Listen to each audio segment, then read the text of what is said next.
सबकी कॉमेडी आपने देखी, आपको समझ में आ गया कि मैं वहां क्यों हूं।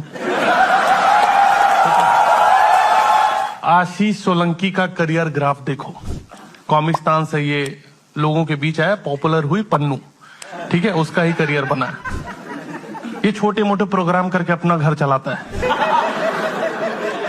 हाँ, यही सब करता है ये, कि रोटी दाल मिल जाए, ये सब चीजें। बहुत एफर्ट मारता है ये, बहुत ज्यादा एफर्ट मारता है। फिर रोस्ट 1 सीजन लेके आया, उधर भी सब लोग पॉपुलर हो गए इसको छोड़ के। क्या रीजन होगा कुछ। आलू जैसा, एकदम आलू जैसे, सब सब्जियों में आलू डाल दो तो सब, पर आलू सड़ा हुआ है, कोई नोटिस नहीं करा। मेरा रोस्ट है, बाहर पोस्टर इसके लगे हुए।